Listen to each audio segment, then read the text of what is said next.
வணக்கம். இன்றைய வகுப்பில் டெல்லி சுல்தான்ஸ் பார்க்க போகிறோம். லாஸ்ட் கிளாஸ் குப்தாஸ் பார்த்தோம். குப்தாஸ்க்கு அப்புறம் டெல்லி சுல்தானுக்கு முன்னாடி வட இந்தியாவில் ஆட்சி எப்படி இருந்துச்சு அப்படின்றத பார்த்துருவோம். வீழ்ச்சிக்கு அப்புறமா வர்த்தனா அப்படின்ற வம்சத்தை உருவாக்கியவர் புஷ்யபூதி. இந்த வர்த்தனா வம்சத்திலே மிகச்சிறந்த மன்னராக இருந்தவர் ஹர்ஷவர்த்தனர். இவர் தான் வர்த்தன சகாப்தத்தை தோற்றுவித்தார். ஆல்ரெடி நம்ம 2 எரா பார்த்தோம். ஃபஸ்ட்டு சகா எரா. இதை கனிஷ்கர் குஷானாஸ் பீரியடில் 780 ADயில் ஸ்டார்ட் பண்ணியிருப்பார். செகண்ட் குப்தா எரா 320 ADயில் முதலாம் சந்திரகுப்தர் ஸ்டார்ட் பண்ணியிருப்பார். தேர்டு ஹர்ஷா எரா 606 ADயில் ஹர்ஷவர்த்தனர் ஸ்டார்ட் பண்ணியிருப்பார். வர்த்தனர்களின் தலைநகரமாக தானேஸ்வரம் இருக்கும். இந்த ஹர்ஷவர்த்தனர் தான் கேபிட்டலை கன்னோஜுக்கு சேஞ்ச் பண்ணுவார். ஹர்ஷவர்த்தனரை பற்றி குறிப்பு ஐஹோல் கல்வெட்டில் இருக்குது. இந்த ஐஹோல் கல்வெட்டுக்கு சொந்தக்காரர் யாருன்னா இரண்டாம் புலிகேசி. இரண்டாம் புலிகேசி ஹர்ஷரை தோற்கடிச்சிருப்பாரு. பற்றின குறிப்பு ஐஹோல் கல்வெட்டில் இருந்திருக்கும். வர்த்தனாஸ்க்கு அப்புறம் ரஜபுத்திரர்கள் ஆட்சி செய்வாங்க.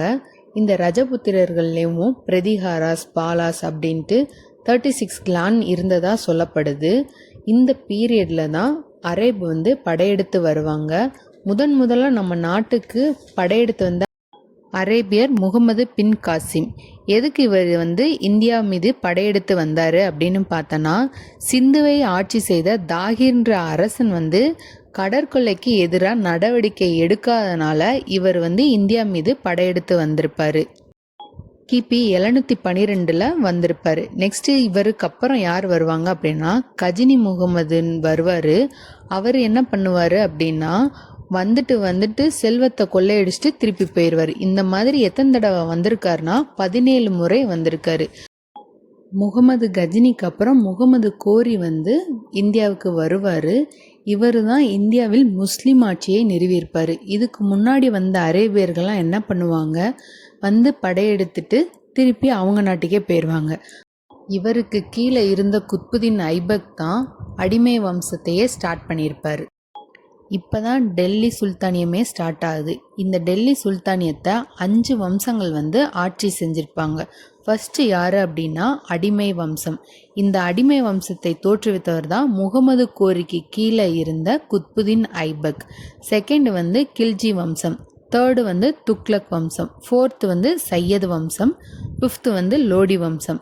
இந்த அடிமை வம்சம்ன்றது 1206 1290 வரைக்கும் மொத்தமாக 84 வருஷம் ஆட்சி செஞ்சுருப்பாங்க. இந்த அடிமை வம்சத்தை மம்லுக் வம்சம் அப்படின்னு சொல்லுவாங்க. மம்லுக் அப்படின்ற அரேபிய சொல்லுக்கு அடிமை அப்படின்றது தான் பொருள்.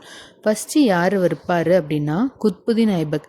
இவர் எத்தனை வருஷம் ஆட்சி செஞ்சுருப்பார்னா 4 வருஷம்தான். 1206 1210 வரைக்கும். இவர் என்ன பண்ணியிருப்பார் அப்படின்னா இனிஷியலாக லாகூரை தலைநகரமாக வச்சு ஆட்சி செஞ்சுருப்பார். லேட்டராக கேபிட்டலை டெல்லிக்கு ஷிஃப்ட் பண்ணியிருப்பார். குத்புதீன் ஐபக் வங்காளம் மற்றும் பீகார் இந்த 2 ரீஜியனை படையெடுத்து வந்த முகமது பின் பக்தியார் கில்ஜிக்கு ஹெல்ப் பண்ணியிருந்திருப்பார். இந்த பக்தியார் கில்ஜி தான் குமாரகுப்தர் உருவாக்கிய நாலந்தா பல்கலைக்கழகத்தை டெஸ்ட்ராய் பண்ணியிருந்திருப்பார். இவரை முஸ்லீம் எழுத்தாளர்கள் எல்லாம் லாக் பாக்ஸ் அப்படின்னு சொல்லுவாங்க. அப்படின்னா என்னன்னா, இவர் லட்சங்களை அள்ளி அள்ளி தருபவர். அதாவது கொடையாக எழுத்தாளர்களுக்கு நிறையா தந்திருக்காரு. இவர் குவாத்வுல் இஸ்லாம் மசூதியை கட்டினார். இதுதான் இப்போது இந்தியாவோட மிக பழமையான மசூதி. அதே இது இன்னொரு கட்டடமும் இவர் ஸ்டார்ட் பண்ணியிருந்திருப்பார், ஆனால் முடிச்சிருக்க மாட்டார். அது என்னன்னா குதுப் மினார். குதுப் மினாரை கட்ட ஆரம்பித்தாலும் இதை முடித்தவர் இவரோட மருமகன் இல்துமிஸ். குதுப் மினார் கட்டிக்கிட்டு இருக்கும்போதேவும் இவர் போலோ விளையாட்டில் இவர் இறந்து போயிடுவார். இவர் குவாத்வுல் இஸ்லாம் மசூதியை கட்டினார். இதுதான் இப்போது இந்தியாவோட மிக பழமையான மசூதி. அதே இது இன்னொரு கட்டடமும் இவர் ஸ்டார்ட் பண்ணியிருந்திருப்பார், ஆனால் முடிச்சிருக்க மாட்டார். அது என்னன்னா குதுப் மினார். குதுப் மினாரை கட்ட ஆரம்பித்தாலும் இதை முடித்தவர் இவரோட மருமகன் இல்துமிஸ். குதுப் மினார் கட்டிக்கிட்டு இருக்கும்போதேவும் இவர் போலோ விளையாட்டில் இவர் இறந்து போயிடுவார். குத்புதீன் ஐபக் அப்புறம் அவரோட பையன் ஆரம் ஷா வர்றத தடுத்து நிறுத்திட்டு இல்துமிஸ் வந்து அரியணையில் ஏறுவார். இந்த இல்துமிஸ் வந்து குத்புதீன் ஐபக்கோட அடிமை. அதனால் இவர் வந்து அடிமையின் அடிமை அப்படின்னு சொல்லப்படுறாரு. இவர் வந்து இல்பாரி வம்சத்தை சேர்ந்ததுனால இல்துமிஸ் பீரியட் வந்து இல்பாரி வம்சம் அப்படின்னு சொல்லப்படுது.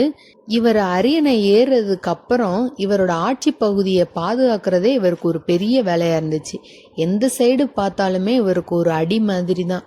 ஆனாலுமே இவர் சக்ஸஸ்ஃபுல்லாக எல்லாத்தையுமே முறியடிச்சிருந்திருப்பாரு.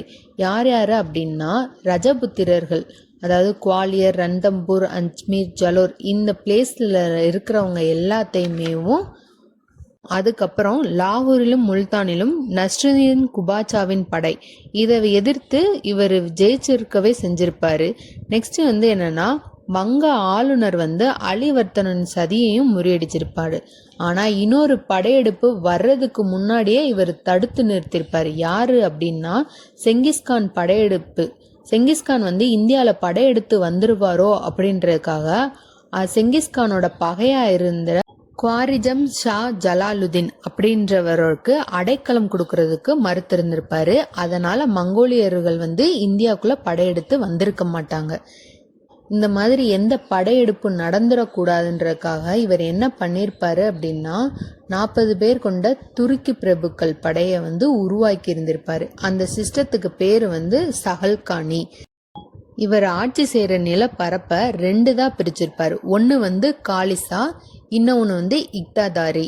இந்த இக்தாதாரி அப்படின்றது வந்து இவரோட நம்பிக்கைக்கு உரியவங்களை அந்த ஏரியாவில் வந்து நியமித்து அவங்க மூலமாக ஆட்சி செய்கிறது.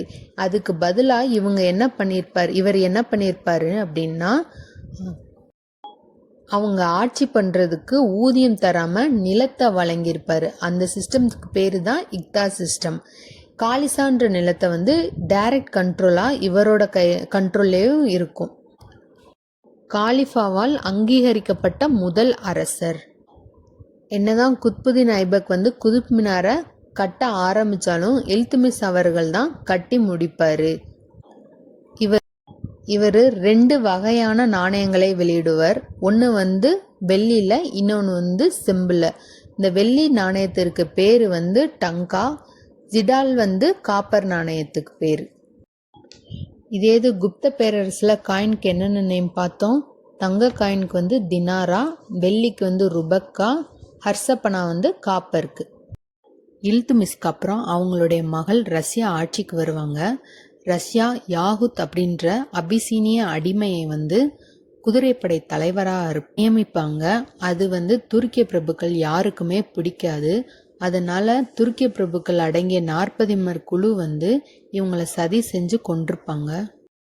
ரஷ்யாவுக்கு அப்புறம் சொல்லப்படுற அளவுக்கு திறமை வாய்ந்த அரசுகள் வந்து யாருமே இல்லை. 1266 தான் பால்பன் வருவார். இவர் வந்து வந்தவுடனே என்ன பண்ணுவார் அப்படின்னா 40 குழுவை வந்து ஒழிச்சு கட்டுவார். ஏன்னா இவரே வந்து முன்னாடி வந்து 40 குழுவில் தான் இருந்திருப்பார். ரஷ்யா வந்து தோற்கடிக்கப்பட்டது எப்படி 40 குழுனால.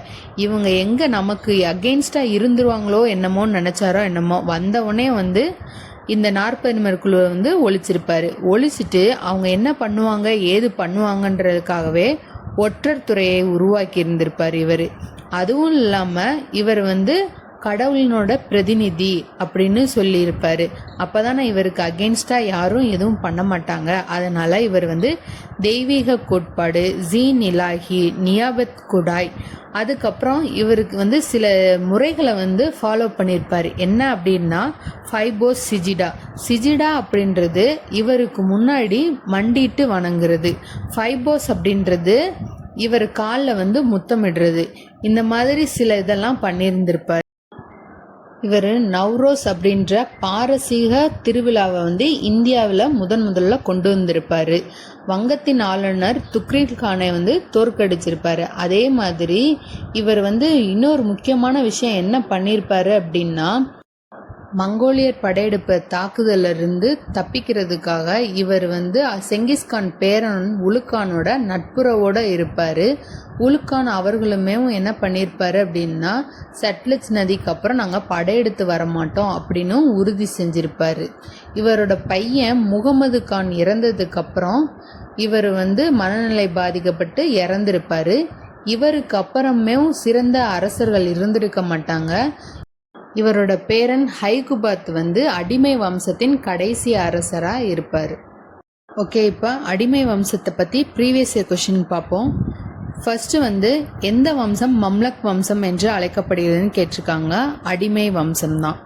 செகண்ட் வந்து சுல்தானிய ஆட்சி காலத்தில் சில்வர் டங்கா மற்றும் காப்பர் ஜிடால் ஆகிய 2 நாணயங்களையும் அறிமுகப்படுத்திய சுல்தானின் பெயரை குறிப்பிடுக. ஆன்சர் இல்துமிஸ். நெக்ஸ்ட் கொஸ்டின் வந்து காலிஃபாக்களிடமிருந்து தன்னைத்தானே விடுவித்து கொண்ட டெல்லி அரசர் யார்? இது வந்து இல்துமிஸ் தான். நம்ம இப்போ தான் பார்த்தோம். இல்துமிஸ் வந்து ரெகக்னைஸ்டு பை காலிஃபா அப்படின்ட்டு. குத்புதீன் ஐபக்கால் முதலில் உருவாக்கப்பட்ட கட்டிடமானது அப்படின்னு கேட்டிருக்காங்க. ஆன்சர் வந்து குவாத்துல் இஸ்லாம் மசூதி. செகண்ட் தான் குதுப் மினார் கட்ட ஸ்டார்ட் பண்ணியிருப்பார்.